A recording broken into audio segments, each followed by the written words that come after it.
Еңбекші Қазақ ауданы Рахат ауылдық округі номер 1 орта мектеп 9 сынып оқушысы Сабетбек Сабина. Тақырып: менің кәсібім, менің бизнесім. Жетекші: Оңаспаева Гаухар.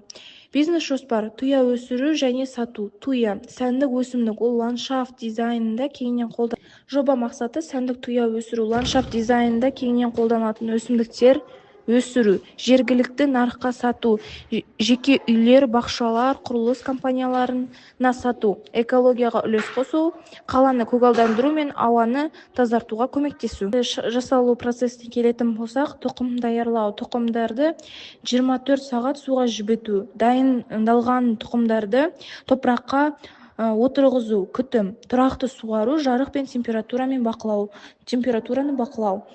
Өсу кезеңі: алғашқы өскіндер 2-4 аптада шығады. Оны өсімдік күшейген соң ашық жерге немесе үлкен ыдысқа отырғызу қажет. Қаржылық жоспарына келетін болсақ, кішілері 500-1000 теңге аралығында сатуға болады. Бір маусымда 100 түп сатсақ, жалпы табыс 50-100 мыңды құрайды. Бұл бизнес бастапқыда үлкен инвестицияны қажет етеді, бірақ болашақта тұрақты табыс көзіне айналуы мүмкін. Қорытындылай келе, бұл туя экологияға пайдасы өте зор, қоршаған ортаны көгалдандыру мен ауаны тазартуда үлкен үлес қосады.